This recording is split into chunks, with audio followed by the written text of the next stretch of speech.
الحمد لله رب العالمين والصلاة والسلام على قائد الغر المحجلين نبینا محمد وعلى آلہ وصحبہ اجمعین۔ محترم بھائیوں اور دینی بہنوں، السلام علیکم ورحمۃ اللہ وبرکاتہ۔ اس آن لائن گفتگو میں جیسا کہ آپ نے سنا، ہماری گفتگو کا موضوع ہوگا صبر۔ صبر اگرچہ 3 حرفوں سے مل کر لفظ بنا ہوا ہے، لیکن یہ صبر بہت زیادہ اپنے اندر معنی رکھتا ہے۔ صبر آخر کسے کہتے ہیں؟ حبس النفس علی ما یقتضیہ العقل والشرع۔ شریعت اور عقل جس بات کی مانگ کرتی ہے اس پر اپنے آپ کو روک لینا صبر ہے۔ کیا مطلب؟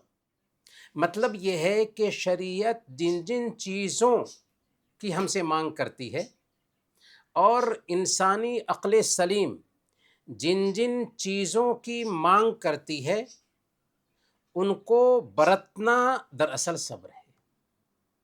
اس سے آپ اندازہ لگا سکتے ہیں کہ صبر کا لفظ کتنا عام ہے، کتنا عام مفہوم رکھتا ہے اپنے اندر۔ قرآن کریم میں اللہ تعالیٰ نے مختلف انداز میں صبر کا ذکر کیا ہے اور اس کے مختلف مفاہیم کو بھی بیان کیا ہے۔ صبر کا دائرہ بہت ہی کشادہ ہے۔ صبر اپنے اندر بہت سارے معانی کو سموئے ہوئے ہے۔ صبر مختلف معانی میں استعمال ہوتا ہے۔ اگر حرام خواہشات پر صبر ہو تو اس کو عفت کا نام دیا جاتا ہے۔ اگر جنگ میں صبر ہو تو اسے بہادری کا نام دیا جاتا ہے۔ اگر عیش و عشرت کے سامان سے نفس کو روک لیا جائے تو اس صبر کو زہد کا نام دیا جاتا ہے۔ اگر تھوڑے سے سامان پر اپنے نفس کو مطمئن کر لیا جائے تو اس صبر کو قناعت کا نام دیا جاتا ہے۔ اگر غصے پر کنٹرول کر لیا جائے تو اس صبر کو بردباری کا نام دیا جاتا ہے۔ اگر بدلہ لینے کی طاقت رکھتے ہوئے معاف کر دیا جائے تو اس صبر کو عفو و درگزر کا نام دیا جاتا ہے۔ اگر ہر جائز جگہ پر مال لٹایا جائے تو اس صبر کو سخاوت کا نام دیا جاتا ہے۔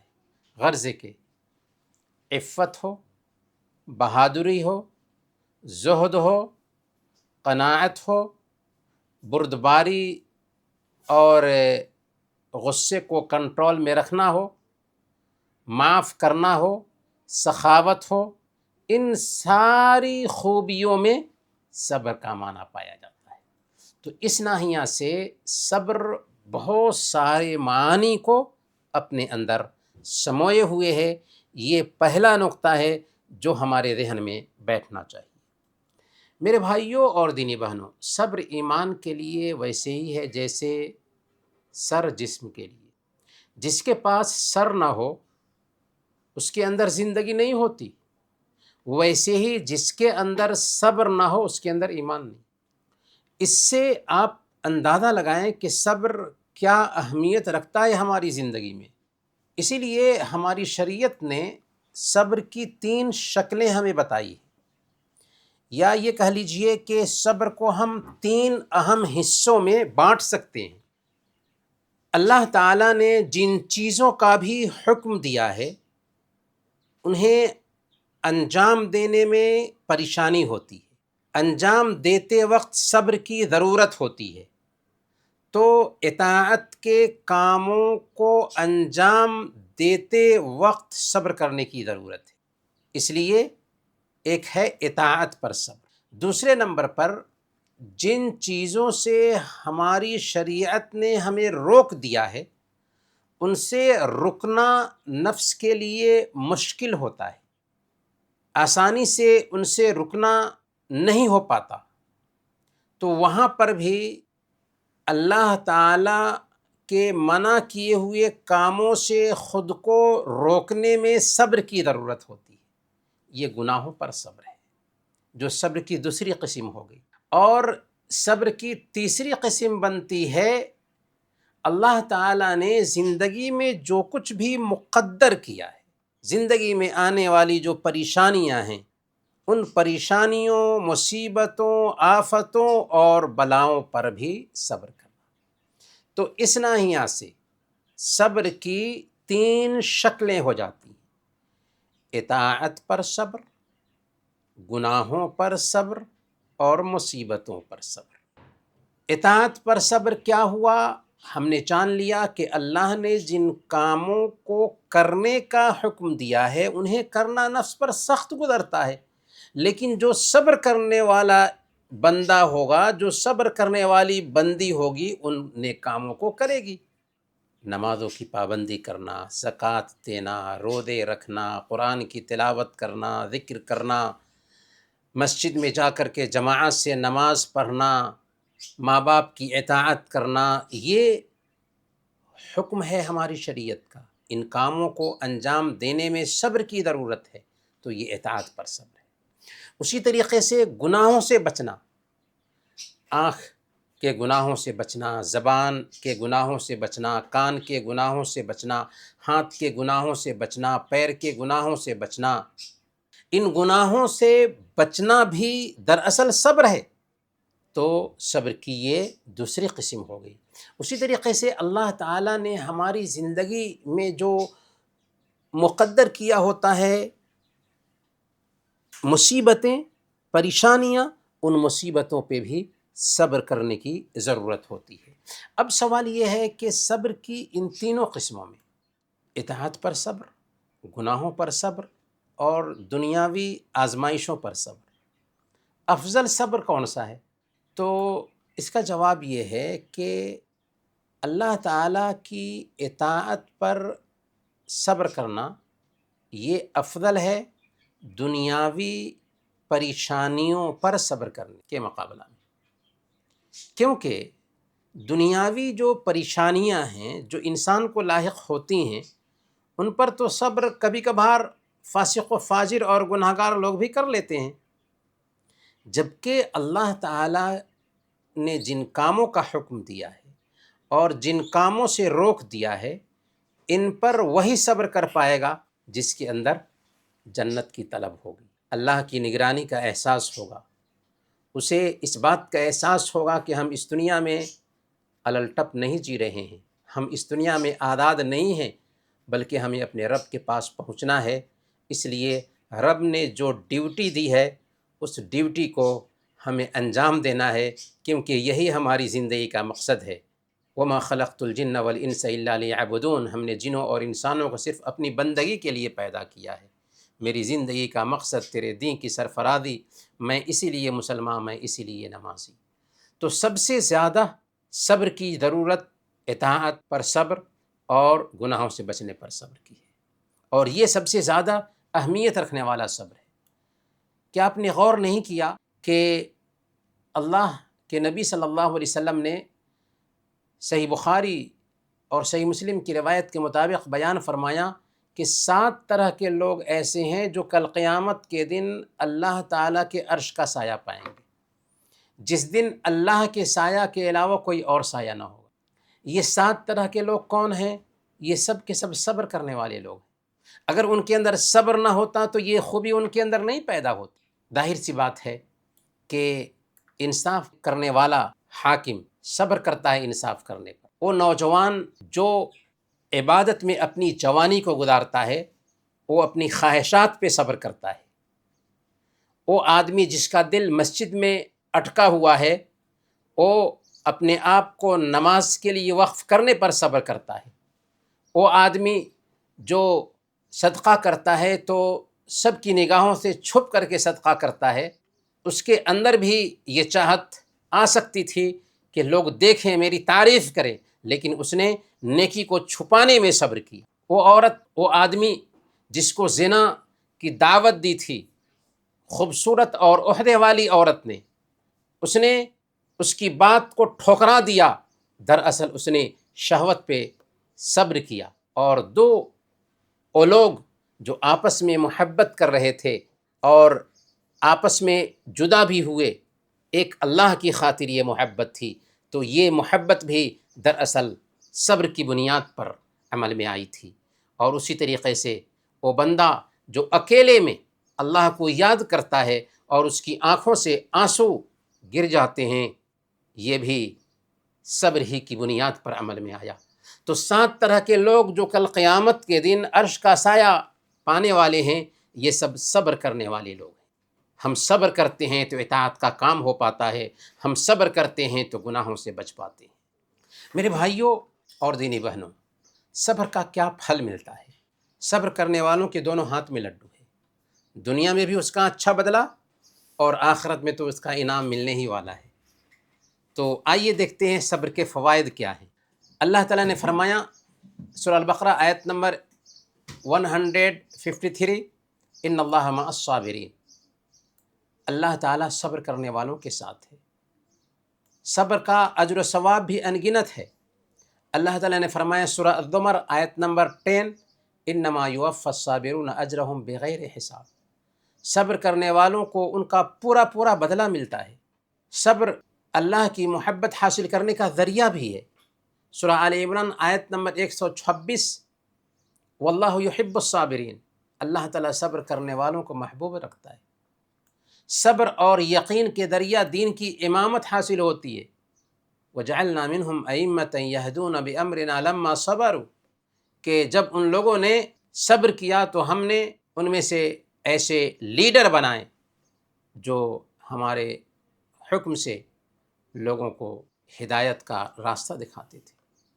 تو صبر کی بنیاد پر دنیا میں بھی پیشوائی حاصل ہوتی ہے۔ صبر کامیابی کے حاصل کرنے کا سبب بنتا ہے۔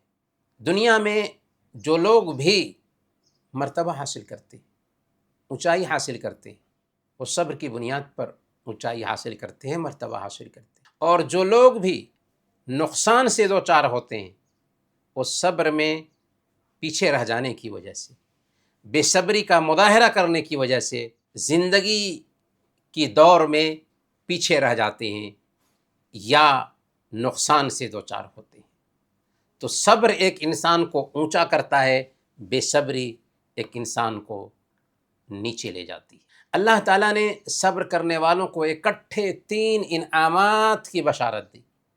سورہ البقرہ آیت نمبر 155 سے 157 تک، وَبَشِّرِ الصَّابِرِينَ الَّذِينَ إِذَا أَصَابَتْهُم مُّصِيبَةٌ قَالُوا إِنَّا لِلَّهِ وَإِنَّا إِلَيْهِ رَاجِعُونَ أُولَٰئِكَ عَلَيْهِمْ صَلَوَاتٌ مِّن رَّبِّهِمْ وَرَحْمَةٌ وَأُولَٰئِكَ هُمُ الْمُهْتَدُونَ، کہ صبر کرنے والوں کو بشارت دے دیجیے، جن کو جب کوئی پریشانی آتی ہے، مصیبت آتی ہے، تو کہتے ہیں اِنَّا لِلَّهِ وَإِنَّا إِلَيْهِ رَاجِعُونَ، ہم اللہ کے لیے ہیں اور اللہ کی طرف ہی لوٹ کر جانے والے۔ کیا نوازشیں ہیں ان کے اوپر، کیا انعامات ہیں ان کے اوپر؟ سب سے پہلے علیہم صلوات من ربہم، ان کے اوپر رب کی طرف سے انعامات ہیں، رب کی طرف سے رحمتیں ہیں، اور یہی لوگ ہدایت پر ہوں گے۔ اسی لیے کسی اللہ والے کو پریشانی میں تسلی دی گئی، مصیبت آئی تو ان سے کہا گیا کہ صبر سے کام لیجئے، تو انہوں نے کہا کہ آخر میں صبر کیوں نہ کروں، جبکہ اللہ تعالیٰ نے صبر کے بدلے ہم سے 3 خصلتوں کا وعدہ کیا ہے، اور ان میں سے ہر خصلت، ہر صفت دنیا اور اس کے اندر جتنی بھی چیزیں ہیں ان سب سے بہتر ہے۔ وہ 3 خصلتیں کیا ہیں؟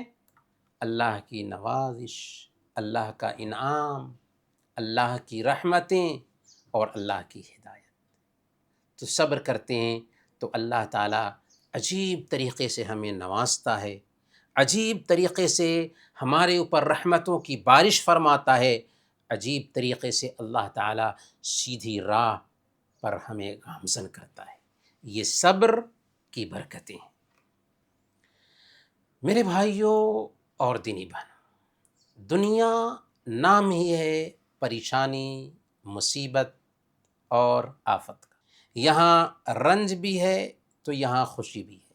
گو سراپا کیف و عشرت ہے سراب زندگی، اشک بھی رکھتا ہے دامن میں سحاب زندگی۔ البتہ رول یہ ہے کہ یہیں پر مومن اور کافر کا فرق سمجھ میں آتا ہے۔ جو ایمان والا ہوتا ہے نا، وہ پریشانی میں صبر کرتا ہے جو فاسق و فاجر ہوتا ہے، وہ ہوش کھو بیٹھتا ہے، مایوسی کا شکار ہوتا ہے، اور کبھی کبھار غم کی تاب نہ لا کر سوسائڈ کر لیتا ہے۔ جبکہ ایمان والے مصیبت میں بھی پریشان نہیں ہوتے، صبر کا دامن تھامے رکھتے ہیں۔ ایمان والے سوچتے ہیں کہ جو کچھ بھی ہوا ہے اللہ کی طرف سے ہوا ہے، اور اللہ اپنے بندے کے لیے اچھا ہی فیصلہ کرتا ہے۔ اس طرح وہ غم کی چوٹ کھانے کے بعد بھی عجیب طرح کی لذت میں ہوتا ہے، سکون میں ہوتا ہے۔ صحیح مسلم کی وہ روایت پہ دھیان دیجئے، اللہ کے نبی صلی اللہ علیہ وسلم نے مومن کی کیفیت بیان فرمائی، عجباً لامر المومن، مومن کا معاملہ کیا ہی تعجب والا ہے۔ ان امرہ کلہ لہ خیر، اس کے ہر حال میں بہتری ہوتی ہے۔ ان اصابتہ سرا شکر فکان خیر اللہ، اگر اس کو خوشی ملتی ہے اور وہ اللہ کا شکر ادا کرتا ہے تو یہ اس کے لیے بہتر ہو۔ اور وَإِنْ أَصَابَتْهُ ضَرَّا صَبَرَ فَكَانَ خَيْرَ اللَّهِ، اور اگر اسے تنگی لاحق ہوتی ہے، دکھ، بیماری، پریشانی اور تنگ دستی سے وہ دوچار ہوتا ہے اور اس پر وہ صبر کرتا ہے تو یہ بھی اس کے لیے بہتر ہوتا ہے۔ اس لیے ہمیں غور کر کے دیکھنا چاہیے کہ اگر ہم پر کسی طرح کی پریشانی آتی ہے، اگر ہم نوکری سے محروم ہیں، یا سالوں سے بیمار ہیں، یا جسم و جان سے مجبور ہیں، یا کسی بھی طرح کی پریشانی اور مصیبت سے دوچار ہیں، تو اس حالت میں ہمارا تعلق رب سے مضبوط ہے یا نہیں؟ اگر ہمارا تعلق رب سے مضبوط ہے تو ہمیں سمجھ لینا چاہیے کہ اللہ تعالی ہم سے محبت کرتا ہے، ہمیں آزما کر ہمیں قریبی بنانا چاہتا ہے۔ سنیے کیسی کیسی بشارتیں ہیں صبر کرنے والوں کے لیے۔ صحیح بخاری کی یہ روایت ہے، اللہ کے نبی صلی اللہ علیہ وسلم بیان فرماتے ہیں، من یرد اللہ بہ خیرا یصب منہ، اللہ تعالیٰ جس کے ساتھ بھلائی کا ارادہ کرتا ہے اسے مصیبت، پریشانی، دکھ اور تکلیف سے گرفتار کر دے۔ گویا بندے مومن کا مصیبت سے دوچار ہونا یہ پریشانی والی بات نہیں ہے، ٹینشن والی بات نہیں ہے، بلکہ اس کے لیے نیک فال ہے، اللہ کی محبت کی دلیل ہے، یہ سزا نہیں ہے، بلکہ یہ دراصل اس بات کا اشارہ ہے کہ رب اس کو چاہتا ہے، رب اس کو اپنا قریب بنائے ہوا ہے۔ اللہ کے نبی صلی اللہ علیہ وسلم سنن ترمذی کی روایت کے مطابق بیان فرماتے ہیں، اذا اراد اللہ بعبدہ الخیر عجل له العقوبۃ فی الدنیا، اللہ تعالیٰ جس بندے کے ساتھ بھلائی کا معاملہ کرنا چاہتا ہے دنیا میں اس کو اس کے گناہوں کی سزا دے دیتا ہے۔ وَإِذَا أَرَادَ اللَّهُ بِعَبْدِهِ الشَّرَّ أَمْسَكَ عَنْهُ بِذَنْبِهِ حَتَّى يُوَافِيَ بِهِ يَوْمَ الْقِيَامَةِ، اور جب اللہ تعالیٰ کسی بندے کے ساتھ برائی کا معاملہ کرنا چاہتا ہے تو اس کے گناہوں کی سزا روک لیتا ہے اور اس کا پورا پورا بدلہ کل قیامت کے دن دے گا۔ بات سمجھ میں آئی؟ اس دنیا میں اگر اللہ تعالی ہم ایمان کے ساتھ ہیں، اللہ کے احکام کی فرمانبرداری کر رہے ہیں، پھر بھی آزمائش سے دوچار ہیں، چاہے آزمائش جس شکل کی بھی ہو، تو سمجھیں کہ اللہ تعالی ہمیں اپنا قریب کرنا، اللہ اپنے پاس ہمارا درجہ بلند کرنا چاہتا ہے اور ہمارے درجہ کو اونچا کرنا چاہتا ہے۔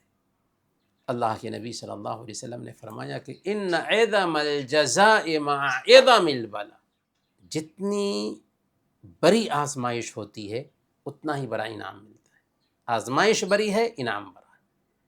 وَإِنَّ اللَّهَ إِذَا أَحَبَّ قَوْمًا ابْتَلَاهُمْ فَمَنْ رَضِيَ فَلَهُ الرِّضَا وَمَنْ سَخِطَ فَلَهُ السَّخَطُ، اللہ تعالیٰ جب کسی قوم سے محبت کرتا ہے تو اس کو آزماتا ہے، اللہ تعالیٰ جب کسی شخص سے محبت کرتا ہے تو اس کو آزمائش سے دوچار کر دیتا ہے۔ تو اب آزمائش کے بعد جو اللہ کی اس آزمائش سے راضی رہتا ہے اللہ تعالیٰ اس سے راضی ہو جاتا ہے، اور جو ناراض ہو جاتا ہے اس کے لیے ناراضی لکھ دی جاتی ہے۔ پتہ یہ چلا کہ اس دنیا میں آزمائش یہ رب سے قربت کی دلیل ہے، یہ اس بات کی دلیل ہے کہ اللہ ہم سے محبت کرتا ہے، یہ اس بات کی دلیل ہے کہ اللہ تعالی ہمارا درجہ بلند کرنا چاہتا ہے، یہ اس بات کی دلیل ہے کہ اللہ تعالی عام لوگوں میں سے چوائس کر کے ہم کو خاص بنانا چاہتا ہے۔ سنن ترمذی کی روایت ہے، حضرت جابر بن عبداللہ رضی اللہ تعالیٰ عنہ بیان فرماتے ہیں کہ اللہ کے نبی صلی اللہ علیہ وسلم نے بیان فرمایا، یود اہل العافیت یوم القیامت حین یعطی اہل البلاء الثواب، عافیت پانے والے لوگ، آرام سے جینے والے لوگ، مصیبت اور پریشانی سے دوچار نہ ہونے والے لوگ کل قیامت کے دن مصائب و آلام کا ثواب دیکھ کر خواہش کریں گے۔ یعنی جو لوگ اس دنیا میں آرام سے جی رہے تھے، جب کل قیامت کے دن دیکھیں گے کہ دنیا میں جن لوگوں نے پریشانیاں جھیلی تھی ان کو انعامات دیے جا رہے ہیں، یہ انعام، یہ انعام، یہ انعام، تو کیا سوچیں گے؟ لو ان جلودہم کانت قرضت فی الدنیا بالمقارید، وہ خواہش کریں گے کہ کاش کے دنیا میں ان کی کھالیں قینچی سے کاٹ دی گئی ہوتیں، وہ خواہش کریں گے کہ کاش کے دنیا میں ان کی کھالیں قینچی سے کاٹ دی گئی ہو۔ کس نے کہا؟ الصادق المصدوق صلی اللہ علیہ وسلم نے کہا۔ تو اس دنیا میں اگر آزمائش آتی ہے تو اس بات کی دلیل ہے کہ ہمارا رب ہمیں قریب کرنا چاہتا ہے، اور آزمائش کے انعامات ایسے ملیں گے کہ جو لوگ اس دنیا میں سکھ اور آرام کے ساتھ جیے تھے، جب ان انعامات کو دیکھیں گے تو تمنا کریں گے کہ کاش کہ ان کی کھالیں کینچیوں سے کاٹ دی گئی ہوتی، کہ ان انعامات سے وہ بھی دوچار کیے جاتے، ان انعامات سے وہ بھی شرفیاب کیے جاتے۔ اسی لیے اللہ کے نبی صلی اللہ علیہ وسلم سے پوچھا جاتا ہے، ای الناس اشد بلاء، سب سے زیادہ کس کی آزمائش ہوتی ہے؟ تو کیا جواب دیتے؟ الانبیاء، سب سے زیادہ آزمائش انبیاء کی ہوتی ہے۔ کیوں بھائی؟ انبیاء تو اللہ کے پیارے ہیں، تو اس لیے اللہ تعالیٰ پیاروں کو ہی آزماتا۔ ثم الامثل فالامثل، پھر ایمان میں جو زیادہ پکے ہوتے ہیں اللہ تعالیٰ ان کو زیادہ آزماتا ہے، ان کو زیادہ پریشانیوں اور مصیبتوں سے دوچار کرتا ہے۔ بات سمجھ میں آئی؟ یہ جو آزمائش ہماری زندگی میں آتی ہے اس لیے نہیں کہ اللہ ہم سے ناراض ہے، ہاں کچھ آزمائشیں ناراضی کی بھی دلیل ہوتی ہیں۔ اگر ہم شریعت کے باغی ہیں، اگر ہم اللہ اور اس کے رسول کے مطابق زندگی نہیں گزارتے، اللہ تعالیٰ آفت بھیجتا ہے، مال میں تباہی لا کر کے، بدن میں تباہی لا کر کے، اولاد میں پریشانی لا کر کے، ایسا ہوتا ہے۔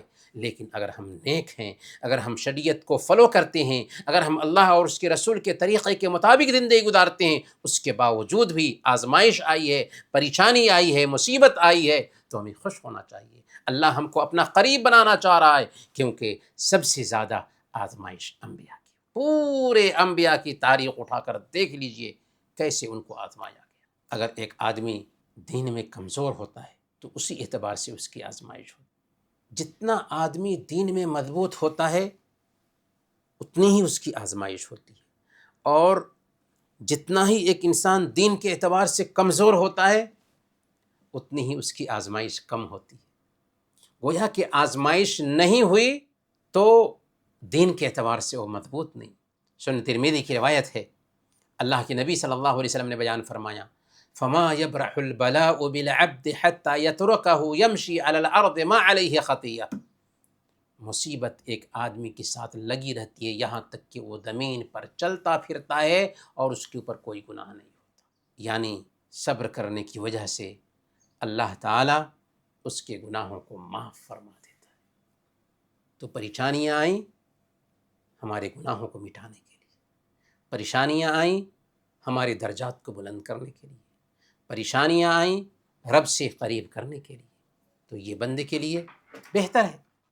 اسی لیے اگر بندہ حقیقی معنوں میں اپنے اندر اس بات کا احساس پیدا کر لے کہ یہ پریشانی ہمارے درجہ کو بلند کرنے کے لیے آئی ہے، تو اس کی خواہش ہوگی رب کا فیصلہ ہے تو میں اس فیصلے کو قبول کرتی ہوں، صحیح بخاری کی روایت ہے، حضرت عطا رحمۃ اللہ علیہ کہتے ہیں کہ ایک دن حضرت ابن عباس رضی اللہ تعالی عنہ نے مجھ سے کہا، الا اریک امرأۃ من اہل الجنہ، کیا میں تجھے جنتی عورت نہ دکھاؤں؟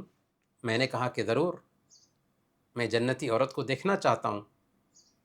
کہا کہ یہ جو کالی کلوٹی عورت ہے اسے دیکھو، یہ ایک بار اللہ کے نبی صلی اللہ علیہ وسلم کے پاس آئی تھی اور بولی تھی کہ یا رسول اللہ، مجھے مرگی کی بیماری کا دورہ پڑتا ہے اور تن بدن کا ہوش نہیں رہتا، میں اس حالت میں ننگی ہو جایا کرتی ہوں، یا رسول اللہ میرے لیے دعا کر دیجئے کہ اللہ تعالیٰ مجھے عافیت دے۔ اللہ کے نبی صلی اللہ علیہ وسلم نے اس عورت سے کیا کہا؟ ان شئت صبرت ولک الجنہ، اگر صبر کرتی رہو گی تو تمہارے لیے جنت ہے، اور اگر چاہو تو میں تمہارے لیے دعا کر دوں اور تم ٹھیک ہو جاؤ۔ اس نے کیا چوائس کیا؟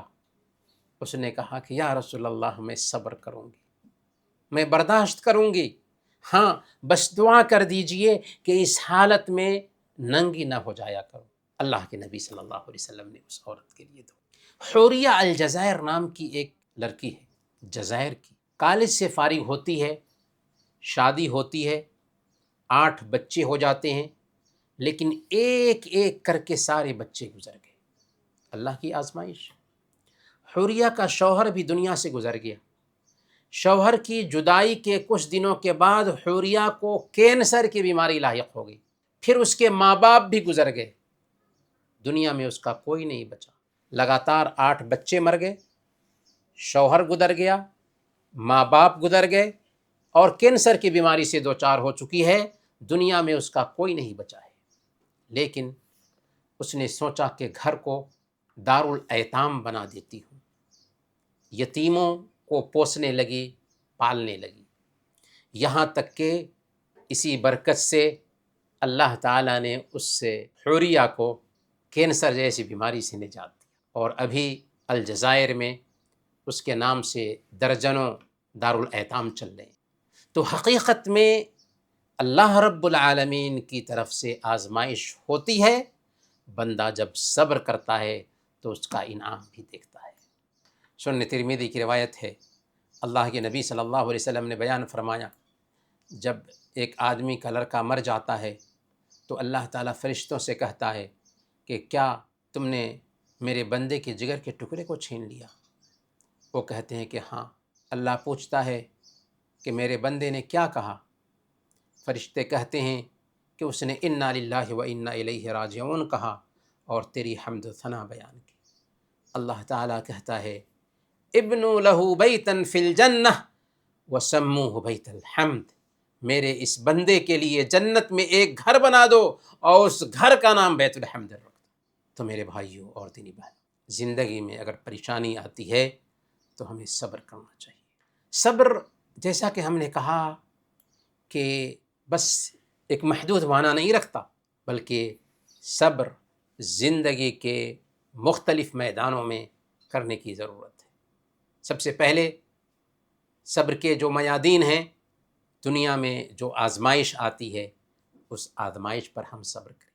جیسے بیماری آئی، پریشانی آئی، فقر و فاقہ سے دوچار ہوئے، قریبی رشتہ دار وفات پا گیا، دوست کا انتقال ہو گیا، اپنے پیارے کا انتقال ہو گیا، ان تمام میدانوں میں صبر کرنے کی ضرورت ہے۔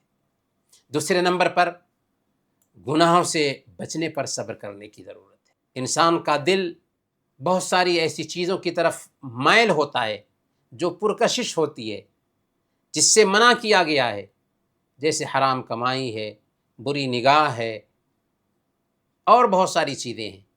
لیکن ایک انسان ان حرام لذتوں کی طرف نہیں دیکھتا کیونکہ رب نے ان سے منع کیا ہے، تو یہاں پر صبر کرنے کی ضرورت ہے، گناہوں سے بچنے پر صبر ہے۔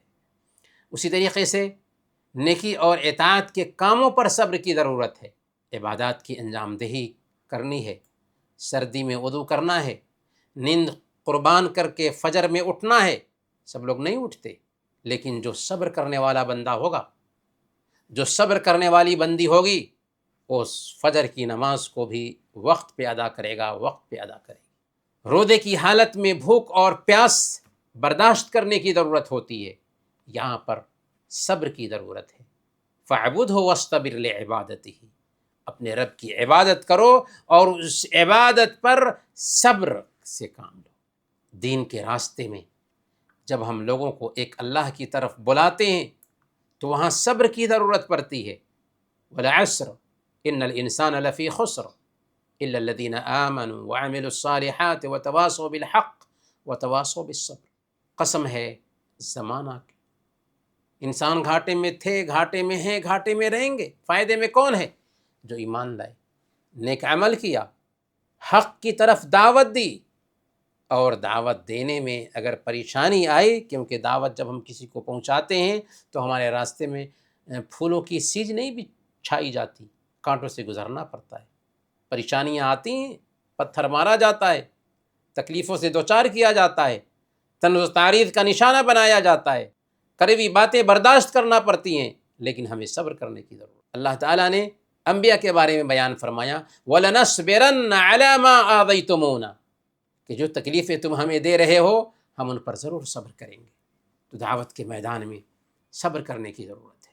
ہم نے ایک بندے کو کہا، ہم نے ایک بندی کو کہا نماز کے لیے، پروگرام میں آنے کے لیے، اس نے الٹ کر کے بری بات سنا دی، کوئی بات نہیں، نارمل سی بات ہے، ہم کو اجر مل رہا ہے، ثواب مل رہا ہے۔ 5ویں نمبر پر دشمن کے مقابلے میں بھی جب ہم اللہ کے راستے میں جہاد کر رہے ہیں تو وہاں صبر کی ضرورت ہوتی ہے۔ اللہ کے نبی صلی اللہ علیہ وسلم نے بیان فرمایا، صحیح بخاری اور صحیح مسلم کی روایت ہے، یا ایھا الناس لا تتمنوا لقاء العدو وسلوا اللہ العافیہ، کہ دشمن سے مقابلے کی تمنا مت کرو اور اللہ تعالیٰ سے عافیت کا سوال کرو۔ فَإِذَا لَقِيتُمُوهُمْ فَاصْبِرُوا، لیکن جب مقابلہ ہو جائے تو پھر صبر کرو، یعنی جم جاؤ۔ یہاں تک کہ بیوی بچوں پر صبر کرنے کی ضرورت ہے، بیوی کو خود شوہر پر صبر کرنے کی ضرورت ہے۔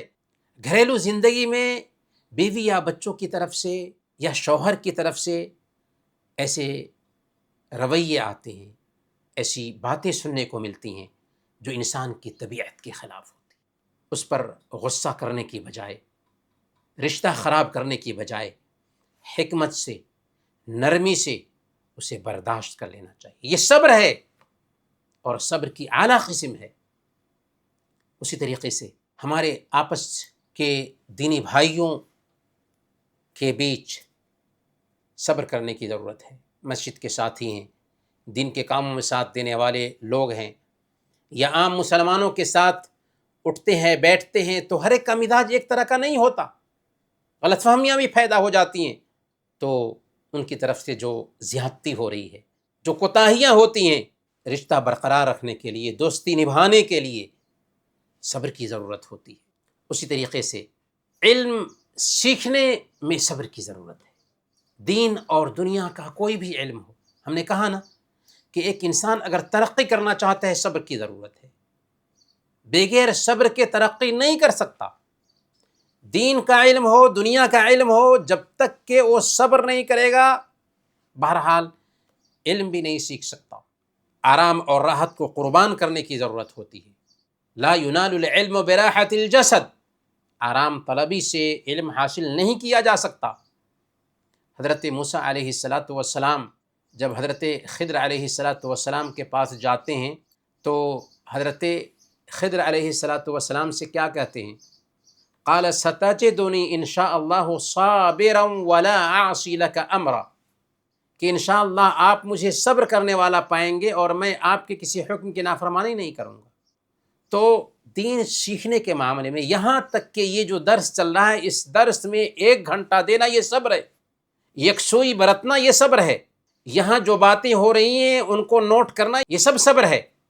اور آخری نقطہ یہ ہے کہ عام لوگوں کی طرف سے جو ہمارے اوپر زیادتی ہوتی ہے، کسی نے بدتمیزی کر دیا، کسی نے چلتے پھرتے اٹھتے بیٹھتے جاہلانہ برتاؤ کیا، تو وہاں پر بھی صبر کی ضرورت ہوتی ہے، خاموشی اختیار کرنے کی ضرورت ہے، وقار سے وہاں سے گزر جانے کی ضرورت ہے، کیونکہ جاہلوں کی باتوں میں الجھنا نہیں چاہیے۔ کبھی کبھار انسان اپنے نفس پہ اس بات کو لے لیتا ہے، نہیں، ہمیں صبر کرنا چاہیے۔ تو صبر کے یہ سارے میادین ہیں۔ اب آئیے ہم دیکھتے ہیں کہ صبر کے راستے میں کون کون سی چیزیں رکاوٹ بنتی ہیں۔ ان رکاوٹ سے ہم دور رہیں گے تو ہم صبر کر پائیں گے۔ یہ 4 بنیادی چیزیں ہیں۔ اگر کوئی آدمی صبر کرنا چاہتا ہے، صبر کی صفت اپنے اندر پیدا کرنا چاہتا ہے، تو ان 4 چیزوں کو اپنے اندر سے ختم کرنا ہوگا۔ پہلے نمبر پر جلد بازی۔ جب انسان جلد بازی کرتا ہے تو وہ ہمت ہار جاتا ہے، کیونکہ ایسا نہیں ہے نا کہ ابھی ہم نے زمین میں دانہ ڈالا اور ابھی پودا نکل جائے گا اور ہم اس میں سے اناج لے کر آ جائیں گے، نہیں نا۔ تو جب ہم زندگی میں کوئی بھی کام کرتے ہیں تو نتیجہ کے لیے وقت لگتا ہے۔ اب ہمت نہیں ہارنا ہے، ہمیں صبر کی ضرورت ہوتی ہے۔ جو آدمی جلد بازی کرتا ہے وہ صبر نہیں کرتا، وہ کسی بھی معاملے میں کامیاب نہیں ہو پاتا۔ تو صبر کرنا چاہیے، یعنی جلد بازی سے بچنا چاہیے۔ جلد بازی نہیں، معمولی ہم کسی فیلڈ میں کامیاب ہونا چاہتے ہیں، جلد بازی سے کام نہیں ہوں گے۔ وقت لگانا ہوگا، محنت کرنی ہوگی، برداشت کرنا ہوگا، صبر کرنا ہوگا۔ تو جلد بازی نہیں آنی چاہیے۔ دوسرے نمبر پر غصہ اور طیش سے دور ہوں۔ جب انسان کسی کو اچھی بات سمجھائے اور وہ برے طریقے سے پیش آتا ہے تو انسان ہونے کے ناطے اس کو غصہ آ جائے گا، کیونکہ سامنے والا برے طریقے سے پیش آ رہا ہے۔ تو ایسی حالت میں ہمیں صبر کرنا ہے۔ ہم نے اللہ کے لیے نہ سمجھایا ہے، اگر غصہ آیا اس کو تو کیونکہ اس کو معلوم نہیں ہے نا، اگر اس کو پتہ ہوتا پیغام کے بارے میں تو غصہ کرتا ہی نہیں۔ تو وہاں پر صبر کرنے کی ضرورت ہوتی ہے۔ اللہ رب العالمین نے اپنے نبی کو نصیحت دی کہ آپ صبر کریں اور مچھلی والے یعنی حضرت یونس علیہ السلام کی طرح نہ ہو جائیں۔ وَلَا تَكُنْ كَصَاحِبِ الْحُوتِ۔ کیا کیا تھا حضرت یونس علیہ السلام نے؟ اپنی قوم کے نہ ماننے پر غصہ میں آ کر اللہ کے حکم سے پہلے ہی اس بستی کو چھوڑ دیا تھا۔ تو اللہ تعالیٰ نے اپنے نبی کو تلقین کی کہ نہیں، ویسا نہیں کرنا ہے۔ تو طیش سے، غصہ سے بچنا ہے صبر کے راستے میں، یہ بہت بڑی رکاوٹ ہے۔ تیسری چیز شدید غم اور دل کا گھٹن۔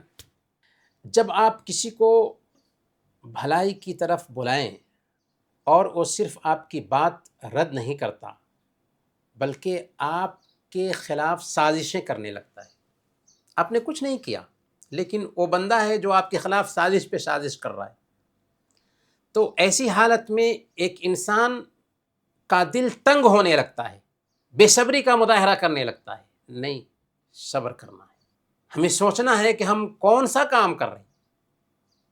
اگر ہم اپنے لیے کر رہے تھے تو اپنے آپ کا محاسبہ ضرور کرنا ہے۔ اگر ہم اللہ کے لیے کر رہے تھے اور ہمارے خلاف سازش کی جا رہی ہے تو اللہ تعالیٰ اس سازش میں ہمیں کامیاب کرے گا، اسے ناکام کرے گا۔ تو دل چھوٹا کیوں کریں گے ہم؟ تو گھٹن کا شکار نہیں ہونا ہے، دل کو تنگ نہیں کرنا ہے۔ صبر کے راستے میں یہ بھی رکاوٹ ہے۔ اور چوتھی چیز جو رکاوٹ بنتی ہے وہ ہے مایوسی۔ مایوسی صبر کے لیے سب سے بڑی دشمن ہے۔ جب ایک انسان امید کھو بیٹھتا ہے نا تو کوشش کرنا بند کر دیتا ہے اور وہیں پر اصل میں وہ ناکام ہوتا ہے۔ امید ہو، ہمیشہ پر امید رہیں، مایوسی نہیں آنی چاہیے ہماری زندگی میں۔ خلاصہ یہ کہ اگر زندگی میں کامیاب ہونا ہے اور صبر کی صفت خود میں پیدا کرنی ہے تو جلد بازی سے بچیں، غصے پر قابو رکھیں، لوگوں کے رویے پر دل کو چھوٹا نہ کریں اور کبھی مایوس نہ ہوں۔ یہ 4 خوبیاں ہمارے اندر پیدا ہونی چاہیے، کیونکہ یہ 4 جو چیزیں ہیں اپوزٹ کی، وہ صبر کے راستے میں رکاوٹ بنتی ہیں۔ اب سوال یہ ہے کہ صبر کے آداب کیا ہیں؟ صبر کا پہلا ادب یہ ہے کہ جب کسی طرح کے غم اور رنج مصیبت کی خبر ملتی ہے تو ہم کہیں انا للہ و انا الیہ راجعون، اللہم اجرنی فی مصیبتی وَأَخْلِفْ لِي خَيْرًا مِنْهَا، اللہم اجرنی فی مصیبتی وَأَخْلِفْ لِي خَيْرًا مِنْهَا۔ حضرت ام سلمہ رضی اللہ تعالی عنہ اللہ کے نبی صلی اللہ علیہ وسلم کی بیوی ہیں۔ ابو سلمہ سے جب ان کی شادی ہوئی تھی اور ابو سلمہ کی وفات ہو گئی تو انہوں نے اللہ کے نبی صلی اللہ علیہ وسلم سے یہ دعا سن رکھا تھا۔ ابو سلمہ کی وفات کے بعد یہ دعا وہ بہت زیادہ پڑھتی تھی، لیکن وہ دل میں سوچتی تھی کہ ابو سلمہ میرے لیے اتنے اچھے شوہر تھے، اور اس دعا میں ہم اللہ سے یہ مانگ رہے ہیں کہ اے اللہ مجھے اس مصیبت میں اجر عطا فرما، اور جو ہم نے کھویا ہے اس سے بہتر چیز عطا فرما۔ آخر ابو سلمہ سے بہتر کون سی چیز ہو سکتی ہے میرے لیے؟ لیکن دعا جاری رکھا، پھر کیا ہوا؟ امہات المؤمنین میں شامل ہوئی۔ تو دیکھا کیسے اللہ تعالی نوازتا بھی ہے۔ تو جب پریشانی آئے، مصیبت آئے، تو مصیبت اور پریشانی میں ہم دعا کریں گے انا للہ و انا الیہ راجعون، اللہم اجرنی فی مصیبتی واخلف لی خیرا منہا۔ اسے اگر یاد نہیں ہے تو لکھ لیں اور ہمیشہ مصیبت اور پریشانی میں اس دعا کا ورد کریں۔ پھر مصیبت کے پہلے جھٹکے پر صبر کریں، کیونکہ بعد میں تو صبر آ ہی جاتا ہے۔ صحیح بخاری اور صحیح مسلم کی روایت ہے، اللہ کے نبی صلی اللہ علیہ وسلم کا گزر ایک عورت کے پاس سے ہوا جو قبر پر بیٹھی ہوئی تھی اور رو رہی تھی۔ اللہ کے نبی صلی اللہ علیہ وسلم نے کہا اتق اللہ واصبری، اللہ سے ڈرو، قبر پہ بیٹھی ہوئی ہو اور رو رہی ہو، صبر کرو۔ عورت نے کہا دور ہو جاؤ، میری جیسی تم کو مصیبت لاحق ہوتی تو اس طرح کی بات نہ کرتے۔ چونکہ وہ اللہ کے نبی صلی اللہ علیہ وسلم کو پہچانی نہیں تھی۔ جب اسے پتہ چلا کہ یہ اللہ کے نبی صلی اللہ علیہ وسلم تھے تو گویا کہ اس کے اوپر موت طاری ہو گئی ہو۔ وہ دوڑی دوڑی آئی اللہ کے نبی صلی اللہ علیہ وسلم کے پاس اور عرض کیا کہ یا رسول اللہ میں آپ کو پہچان نہیں سکی۔ اللہ کے نبی صلی اللہ علیہ وسلم نے فرمایا انما الصبر عند الصدمۃ الاولى، صبر تو پہلی مصیبت کے جھٹکے کے وقت ہے۔ تو جس وقت مصیبت آتی ہے اس وقت ہمیں صبر کرنا ہے، یعنی مصیبت نازل ہوتے ہی صبر کرنا ہے۔ صبر کا جو اجر و ثواب بتایا گیا ہے اس کی مانگ ہے کہ مصیبت آتی ہے تو اسی وقت صبر کرے۔ صبر کے آداب میں سے ایک یہ ہے کہ غم کی سختی میں کوئی ایسی حرکت نہیں کرنی چاہیے جس سے ناشکری کا اظہار ہو۔ چلانا، گریبان چیرنا، کالوں کو نوچنا، تماچے مارنا، سینہ پیٹنا، یہ سب جاہلی طریقہ ہے۔ اللہ کے نبی صلی اللہ علیہ وسلم بیان فرماتے ہیں، سنن ترمذی کی روایت ہے، لیس منا من ضرب الخدود وشق الجیوب ودعا بدعوى الجاہلیہ، جو آدمی گریبان چیرے، گالوں پر تماچے مارے، جاہلیت کی پکار پکارے، وہ ہم میں سے نہیں۔ ہاں، مصیبت اور پریشانی کے وقت میں آنسوؤں کا گرنا یہ فطری چیز ہے۔ اللہ کے نبی صلی اللہ علیہ وسلم کے صاحبزادے ابراہیم کی وفات ہوتی ہے۔ اللہ کے نبی صلی اللہ علیہ وسلم کی گود میں ابراہیم ہے، جانکنی کے عالم میں تھے ابراہیم، اور آپ کی آنکھوں سے آنسو گر رہے تھے۔ اللہ کے نبی صلی اللہ علیہ وسلم فرماتے بھی ہیں یا ابراہیم، اے ابراہیم، ہم تیری جدائی سے غمگین ہیں، مگر زبان سے وہی نکلے گا جو اللہ کی مرضی کے مطابق ہوگا۔ تو آنسوؤں کا گرنا یہ عیب کی بات نہیں، لیکن چلانا، چیخنا اور واویلا مچانا یہ عیب کی بات ہے۔ صبر کے آداب میں سے ایک ادب یہ بھی ہے کہ 3 دن سے زیادہ کسی کے اوپر غم نہ منایا جائے، اور مردوں کے لیے سوگ نہیں ہے، عورتوں کے لیے سوگ، اور وہ بھی صرف 3 دن۔ سنن ترمذی کی روایت ہے، اللہ کے نبی صلی اللہ علیہ وسلم نے بیان فرمایا کسی مومن عورت کے لیے جائز نہیں کہ 3 دن سے زیادہ سوگ منائیں، سوائے اس عورت کے کہ جس کا شوہر وفات پا گیا ہو، کہ وہ 4 مہینے 10 دن تک سوگ منائے۔ لہذا ہر ایمان والے بندے کو چاہیے کہ شریعت کی تابع داری کرے مصیبت کے وقت میں۔ حضرت ام سلیم رضی اللہ تعالی عنہ کا قصہ بھی یہاں پر یاد آ رہا ہے، جس میں ماں اور بہنوں کے لیے بہت اہم سبق ہے۔ ام سلیم رضی اللہ تعالی عنہ حضرت ابو طلحہ رضی اللہ تعالی عنہ کی بیوی ہے۔ ان کا ایک بچہ تھا، بیمار تھا۔ ابو طلحہ کہیں چلے گئے تھے، آتے ہیں تو وفات پا جاتا ہے۔ ام سلیم بچے کو ایک جگہ پر کپڑے سے ڈھانک دیتی ہیں اور کہہ دیتی ہیں پڑوسیوں کو کہ کوئی ہمارے شوہر کو بچے کی موت کے بارے میں نہ بتائے، میں خود بتاؤں گی۔ چنانچہ جب آتے ہیں تو سب سے پہلے بچے کے بارے میں پوچھتے ہیں، بچہ کیسا ہے؟ کہا وہ اسکن ماں کا، وہ پہلے سے زیادہ سکون میں ہے۔ بچہ وفات پا چکا ہے، پہلے سے زیادہ تو سکون میں ہے ہی، غلط نہیں کہا۔ پھر کھانا بنایا، شوہر کو کھانا کھلایا، بناؤ سنگھار کیا، خوشبو آئی، جسمانی تعلق قائم ہوا، شوہر بیوی کا تعلق قائم ہوا۔ پھر رات کا ایک وقت گزر جاتا ہے تو اس وقت اپنے شوہر سے کہتی ہیں کہ میری جان ذرا بتائیے، اگر کسی کو کوئی چیز عاریت دی گئی تو اور وہ پھر وہ چیز مانگنے کے لیے آئے تو کیا اس کو حق ہے کہ اسے روک لے؟ ابو طلحہ رضی اللہ تعالیٰ عنہ نے کہا کہ نہیں، اگر سامان کسی اور کا ہے تو حق کیسے پہنچتا ہے روکنے کا؟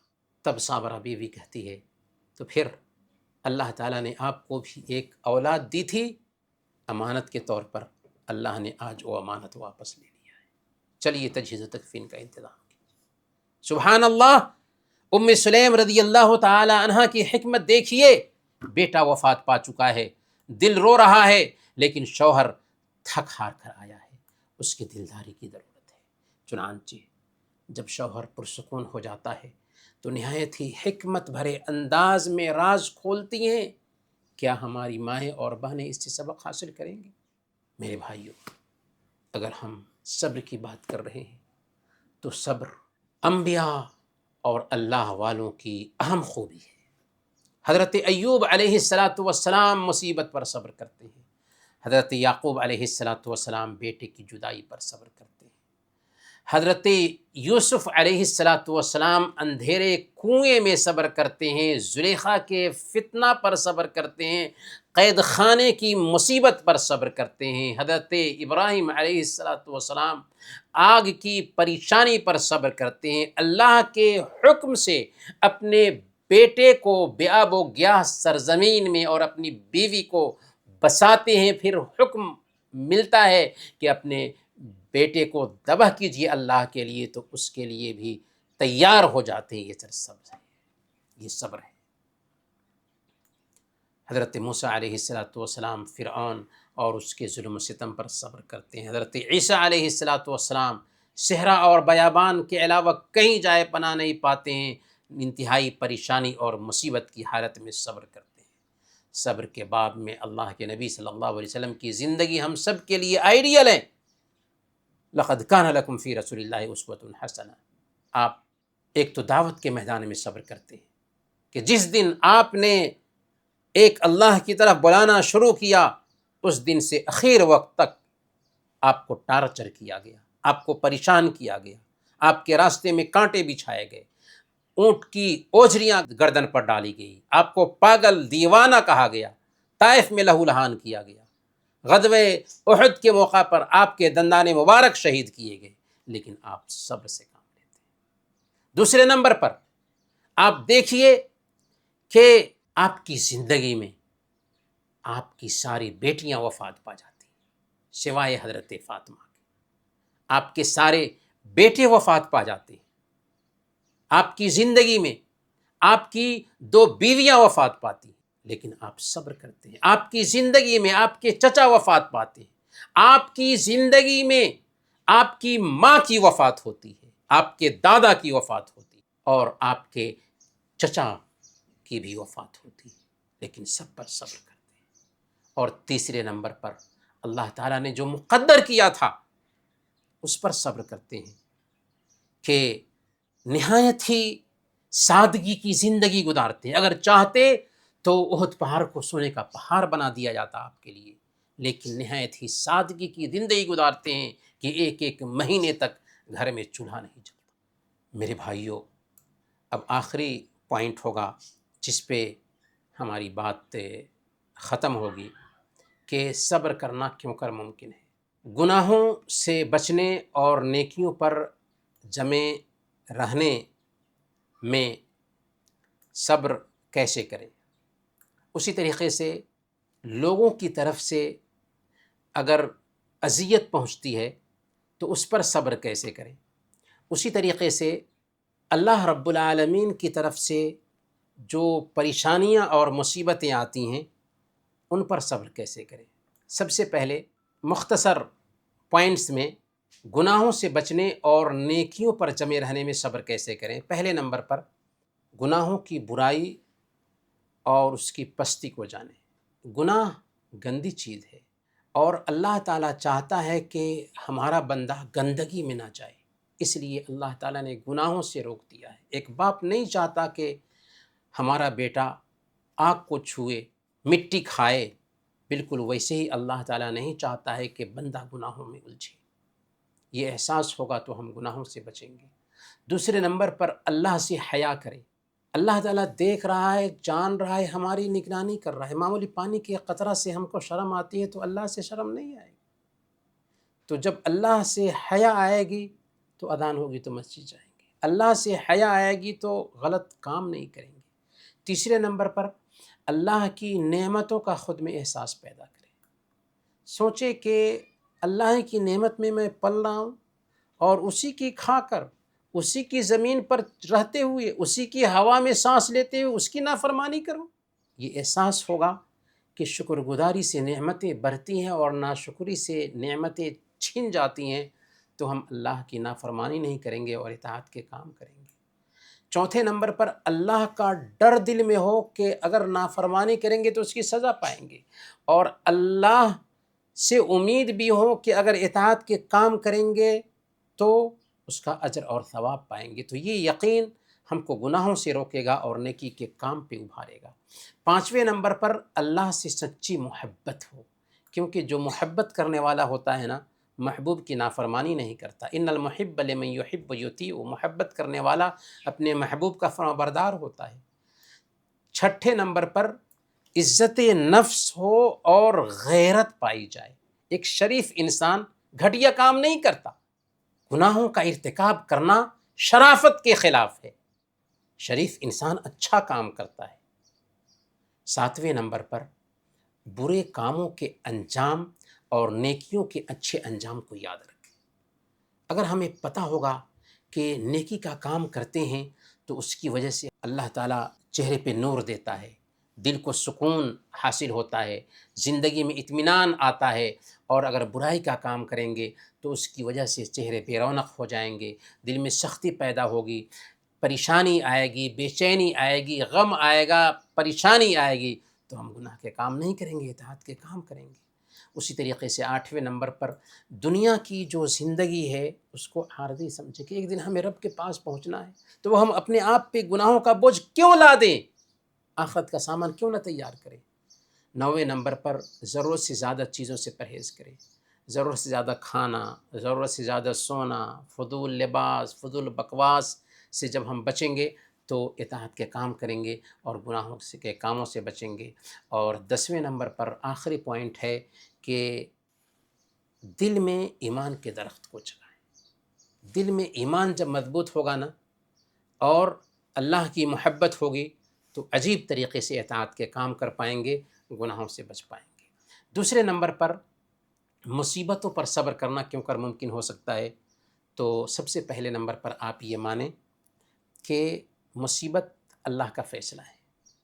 انسان کو یہ سوچنا ہے کہ یہ مصیبت بے چینی پیدا کرنے کے لیے نہیں آئی ہے، بلکہ اللہ تعالیٰ نے ہمارے اوپر یہ مصیبت اتارا ہے، تو ہمیں برداشت کرنا ہے۔ غلام کا کام ہوتا ہے اپنے مالک کی بات ماننا۔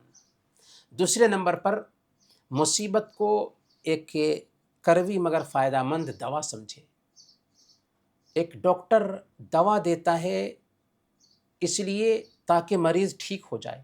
اللہ تعالیٰ نے بھی دراصل مصیبت اتارا ہمارے اوپر، اور ہم جان چکے ہیں کہ اس کے ذریعے اللہ تعالیٰ ہمارے درجہ کو بلند کرنا چاہتا ہے، تو اگر ہم وہ دوا نہیں لیں گے یا اس کو الٹ دیں گے تو کیا ہوگا؟ ہمارا درجہ بلند نہیں ہوگا۔ تو مصیبت کا استقبال ہونا چاہیے۔ تیسرے نمبر پر دوا ہم نے لیا تو شفا پر نظر رکھیں، یعنی سوچیں کہ ہم کو تو یہ بات اچھی نہیں لگ رہی ہے لیکن اسی میں خیر ہوگا۔ وَعَسَىٰ أَن تَكْرَهُوا شَيْئًا وَهُوَ خَيْرٌ لَكُمْ، ممکن ہے کہ تم کسی چیز کو ناپسند کرو حالانکہ وہی تمہارے لیے بہتر ہو۔ چوتھے نمبر پر آزمائش کے ذریعہ اللہ تعالیٰ تربیت دینا چاہتا ہے۔ اللہ تعالیٰ اپنے بندے کو صرف آرام و راحت سے نہیں بلکہ دکھ اور تکلیف دے کر کے بھی پالتا ہے اور اس کے درجہ کو بلند کرتا ہے۔ تو اللہ کے فیصلے سے ہمیں راضی رہنا ہے۔ ہمیں 5ویں نمبر پر یہ بھی احساس خود میں پیدا کرنا ہے کہ یہ جو پریشانی آئی ہے الٹپ نہیں آئی ہے، بلکہ اللہ تعالیٰ نے لکھا تھا ہمارے لیے، اس لیے یہ پریشانی آئی ہے۔ تو جب اللہ نے لکھ دیا تھا تو رب ہمارا ہے، وہ ہمارے بارے میں غلط فیصلہ نہیں کرتا، تو ہم کیوں پریشان ہوں؟ 6 نمبر پر ہم یاد کریں کہ دنیا کی سب سے بڑی مصیبت اللہ کے نبی صلی اللہ علیہ وسلم کی موت تھی، وہ بھی موت سے دوچار ہوئے، تو ہم اور آپ کس کھیت کی مولی ہوتے؟ اسی طریقے سے ہمیں چاہیے کہ اپنے سے جو نیچے کے لوگ ہیں اپنے سماج میں ان کو دیکھیں۔ بہت سارے لوگ ہیں جو پریشانیوں سے دوچار ہیں، بہت ساری نعمتوں سے محروم ہیں، اپنے دائیں بائیں اپنے سے کمتر لوگوں کو دیکھتے ہیں تو عجیب طریقے سے ہمیں تسلی ہوتی ہے۔ انظر الی من هو اسفل منکم، اپنے سے نیچے والوں کو دیکھو، اپنے سے اوپر والوں کو مت دیکھو دنیا کے اعتبار سے، اس سے اللہ کی نعمت کو تم معمولی نہیں سمجھ پاؤ گے۔ اور اسی طریقے سے ہمیں چاہیے کہ جب مصیبت آتی ہے تو انا للہ و انا الیہ راجعون کہتے ہوئے اس مفہوم کو سمجھیں کہ ہم اللہ کے لیے ہیں، ہمارے پاس جو چیز تھی وہ اللہ کی طرف سے تھی اور ہم بھی رب کے پاس جانے والے ہیں، تو پھر افسوس کیوں؟ اور یہ بھی احساس پیدا کریں کہ دنیا کی جو کرواہٹ ہے وہ آخرت کی مٹھاس ہے۔ حفت الجنت بالمکارہ، جنت کو طبیعت پر سخت گزرنے والے کاموں سے ڈھانپ دیا گیا ہے، تو ہم پریشان کیوں ہوں؟ اسی لیے حسن بصری رحمۃ اللہ علیہ کے پاس ایک آدمی آیا جو اپنے بیٹے کی موت پر رو رہا تھا، تو انہوں نے پوچھا کہ تمہارا بیٹا دنیا میں اس سے پہلے سفر پر گیا؟ اس نے کہا کہ ہاں بہت مرتبہ سفر کیا۔ تو حسن بصری رحمۃ اللہ علیہ نے کہا کہ سمجھو کہ وہ سفر میں گیا ہے لیکن اس بار وہ لوٹ کر نہیں آئے گا، لیکن اس بار جو سفر پر گیا ہے تو اس میں تمہیں ثواب بھی مل رہا ہے۔ یہ سن کر اس کے باپ کا غم ہلکا ہو گیا۔ اسی طریقے سے اللہ تعالیٰ کی باقی نعمتوں کو بھی یاد کرنا چاہیے کہ اگر ایک نعمت گئی ہے تو ہزاروں نعمتیں ہیں جن میں ہم جی رہے ہیں۔ خلاصہ یہ کہ جب بھی زندگی میں کوئی پریشانی آئے تو 3 باتوں کو پلو سے باندھ لیں۔ یہ اللہ کا فیصلہ ہے جس میں ضرور خیر ہے، دنیا میں ہر شخص دکھی ہے، میں کوئی اکیلا نہیں، اور اللہ نے جتنا مجھ سے لیا ہے اس سے کہیں زیادہ نعمتیں ابھی بھی میرے پاس سلامت ہیں، اور مخلوق کی طرف سے جو ہم پر تکلیف آتی ہے، مخلوق کی طرف سے، لوگوں کی طرف سے ہم جن پریشانیوں سے دوچار ہوتے ہیں ان پہ ہم صبر کیسے کر سکتے ہیں؟ شیخ عبد الرزاق البدر حفظہ اللہ نے شیخ الاسلام ابن تیمیہ رحمۃ اللہ علیہ کے کلام کی روشنی میں ایک کتابچہ تیار کیا ہے جس میں انہوں نے 10 پوائنٹس ذکر کیے ہیں کہ لوگوں کی طرف سے اگر پریشانی آتی ہے تو ہم اس پریشانی پر کیسے صبر کریں۔ ہم سرسری طور پر ان 10 پوائنٹس کو آپ کے سامنے رکھتے ہیں اور اسی پر میں اپنی بات ختم کروں گا۔ سب سے پہلے نمبر پر اگر لوگوں کی طرف سے پریشانی آتی ہے تو ہم یہ سمجھیں کہ یہ تقدیر کا فیصلہ ہے۔ فلاں آدمی اگر ہم کو پریشان کر رہا ہے تو الٹپ یہ نہیں ہو گیا، بلکہ اللہ تعالیٰ نے ہمارے اوپر اس کو مسلط کیا ہے، تب وہ پریشان کر رہا ہے۔ تو جب اللہ تعالیٰ نے مسلط کیا ہے اس سے ہم ٹینشن کیوں لیں گے؟ کیونکہ مسلط تو کیا اللہ تعالیٰ نے نا، تو اس کی وجہ سے ہماری پریشانی دور ہو جائے گی۔ دوسرے نمبر پر ہم اپنے آپ کا محاسبہ کریں۔ اللہ نے ہمارے گناہوں کی وجہ سے اگر ہمارے اوپر کسی کو مسلط کیا ہے تو ہم اپنے آپ کا نہ محاسبہ کریں گے یا اس کو برا بھلا کہیں گے، تو اس ناحیہ سے ہم اپنے گناہوں کا محاسبہ کریں گے اور توبہ اور استغفار کریں گے، کیونکہ اللہ فرماتا ہے وما اصابکم من مصیبت فبما کسبت ایدیکم، تمہارے اوپر جو مصیبت آتی ہے نا تمہارے ہاتھوں کی کمائی ہوتی ہے۔ تیسرے نمبر پر معاف کرنے اور صبر کرنے کے اجر و ثواب کو دھیان میں رکھیں کیونکہ اللہ فرماتا ہے فمن عفا و اصلح فاجرہ علی اللہ، جو معاف کر دیتا ہے اور صلح کر دیتا ہے تو اس کا اجر تو اللہ کے پاس ہے۔